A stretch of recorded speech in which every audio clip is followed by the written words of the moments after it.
Our financial power learned to hide in plain sight. Power didn't disappear. It changed how it looked. And most people never noticed when it did. This matters today because financial influence no longer announces itself through dominance or control. It operates quietly, embedded inside systems that feel neutral, technical, and unavoidable. What shapes outcomes now is not force, but design, structure so ordinary they disappear into daily routine. The most consequential power in modern finance is a kind that participants interact with constantly without ever recognizing it as power at all. To understand how power learned to hide, we have to go back to a moment when visibility became a liability. As markets globalized and scrutiny intensified, overt control began triggering resistance. Authority invited backlash. Regulation invited evasion. The more visible power became, the harder it was to exercise. London absorbed this lesson early. The city realized that influence works best when it feels incidental, when outcomes appear natural rather than directed, when participants believe they are acting freely, even as their choices are shaped by the environment around them.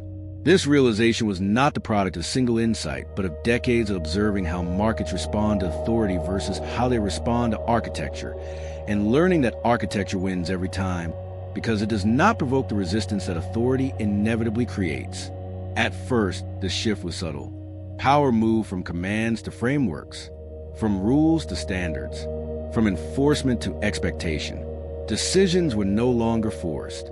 They were guided. Markets followed paths that felt obvious, not imposed. Over time, this guidance blended into infrastructure, legal norms, settlement conventions, risk practices, professional etiquette. None of these look like power. They look like common sense. And that was the point. Because once power hides inside what feels normal, it becomes far harder to challenge. You don't argue with gravity. You adapt to it. And financial power learned how to feel exactly the same way. As power embedded itself into systems, resistance lost its target. When influence no longer wore a face, it became difficult to confront. There was no single authority to oppose, no clear rule to reject, no visible hand to push back against. Outcomes emerged from processes that appeared objective, technical, and inevitable. Power stopped looking like choice and started looking like reality. London refined this transformation through repetition. The city built environments where behavior aligned without instruction. Risk models shaped decisions before humans debated them. Legal standards framed outcomes before conflicts emerged.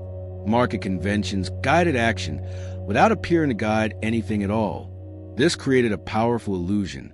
Participants felt autonomous. Decisions felt voluntary. Outcomes felt earned. But the range of possible choices had already been narrowed. Incentives nudged behavior gently but persistently. Some actions became easier. Others became costly. Over time, what felt like preference was often adaptation. People did not feel controlled. They felt sensible. This is how power hid in plain sight, by embedding itself into routines so ordinary they escape scrutiny, by shaping defaults rather than mandates, by letting systems do the work that authority once did openly. The more invisible the influence, the less it provoked resistance. But invisibility also created dependency. When power is embedded into infrastructure, removing it feels impossible. Change threatens stability. Reform risks disruption. Participants defend the system not because they benefit equally, but because it feels indispensable. Power becomes protected not by force, but by fear of uncertainty. The deeper embeds itself, the more thoroughly it becomes confused with the natural order of things, until questioning it feels not like political dissent, but like questioning reality itself. London's role in this process was not domination, but normalization. The city didn't impose standards. It made them feel inevitable. And once inevitability sets in, power no longer needs to announce itself. It simply continues, unnoticed, unquestioned, and extraordinarily effective. The conflict emerges when hidden power stops feeling neutral. As long as systems appear fair, embedded influence goes unnoticed. But when outcomes begin concentrating, when volatility exposes asymmetry, when crises reveal who is protected and who is not, the illusion fractures. People start asking questions the system was never designed to answer. Why did this fail here, but not there? Why were some losses absorbed while others were not? Why did stability arrive unevenly? London has faced these moments repeatedly. Each crisis peels back a layer of invisibility. What once felt like neutral infrastructure suddenly looks like preference. What once felt inevitable begins to feel intentional. And trust, once implicit, becomes conditional. This is the danger of hidden power. When influence is unseen, accountability becomes blurred. Responsibility disperses. No single decision appears decisive, yet the outcome is unmistakable. People sense control without being able to locate it, and that uncertainty breeds suspicion. Inside the city, this tension is understood. The same invisibility that protects systems during calm becomes vulnerability during stress. Power that hides too well risks losing legitimacy. And legitimacy, once lost, cannot be engineered back quietly.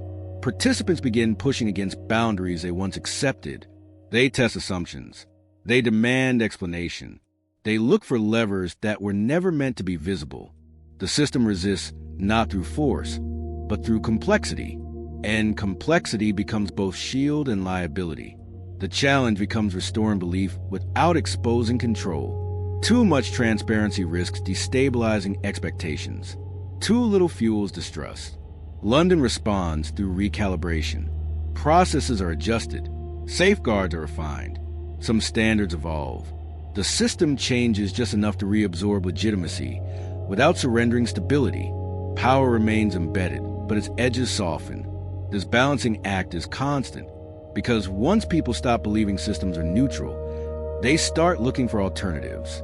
And power, once noticed, is never quite as invisible again. The climax arrives when hidden power proves it can still adapt. At the moment when skepticism threatens to harden into rejection, the system responds, not with decorations, not with force, but with movement subtle enough to restore confidence without exposing control. Outcomes shift slightly. Protections realign. The environment adjusts just enough for belief to return. This is a resolution of power that hides in plain sight. London does not defend its influence openly. It allows results to speak. When systems continue functioning under pressure, legitimacy rebuilds quietly. When crises are contained, belief stabilizes. When participants see that collapse was avoided without chaos, the questions fade. Power remains embedded, but it feels earned again rather than imposed. This does not mean the system is perfect. Hidden power always carries risk. It can drift. It can concentrate. It can forget who it serves. But its strength lies in adaptability. Influence that hides inside infrastructure can evolve without spectacle. It can absorb criticism without confrontation. It can change form without admitting weakness. That is why it endures. Financial power no longer needs to announce itself to operate. It shapes reality by becoming part of it. And once power feels like the environment itself, resisting it becomes indistinguishable from resisting gravity.